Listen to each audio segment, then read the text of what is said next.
আপনারা সকলেই জানেন আজ পর্ষদের পক্ষ থেকে প্রশ্নমূল মামলা মেনশন করা হয়েছিল। এই মামলায় কি হলো বিস্তারিত আমরা স্যারের নিকট থেকে জেনে নেব।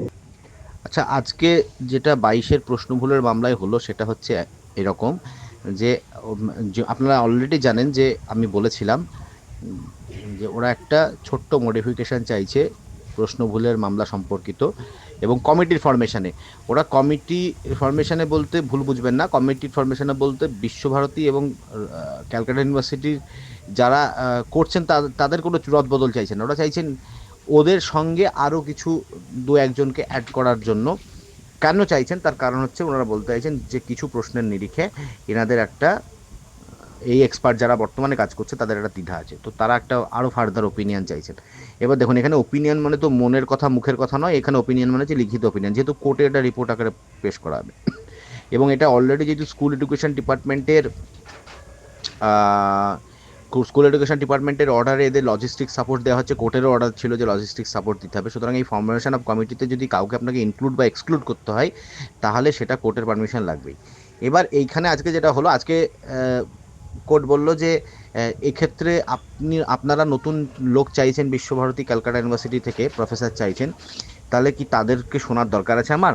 তো তারা কোথায়? তো তারপর যখন কোর্ট জানলো যে তারা তো এই মামলাতে আসলে প্রথম থেকে পার্টি ছিল না, পরে কোর্টের ডিভিশন বেঞ্চের হস্তক্ষেপে তাদের এখানে ইন্টারেস্ট ক্রিয়েট হয়েছিল। সো কোর্ট আজকে তাদের কোনো আইনজীবী উপস্থিত ছিলেন না, যে কারণে কোর্ট মামলাটা আবার 12 তারিখে, আগামী 12 তারিখে রেখেছে, 12ই ফেব্রুয়ারি।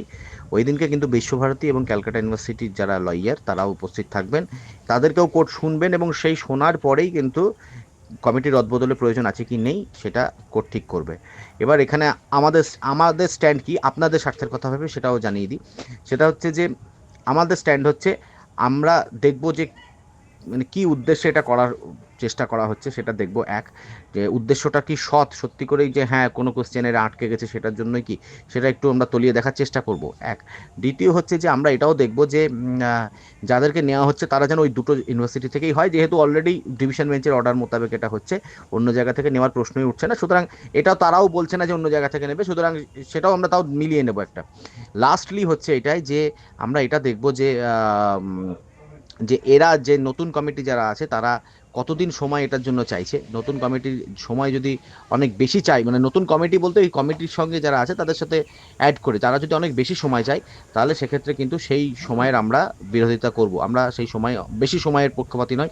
আমরা যে কোনো অবস্থাতেই, এখন যেহেতু মডিফিকেশনের দিকে ব্যাপারটা যাচ্ছে, যে কোনো অবস্থাতেই আমরা এটা মার্চের 6 তারিখের মধ্যেই এটা আমরা রিপোর্ট পেশ করাতে চাইছি।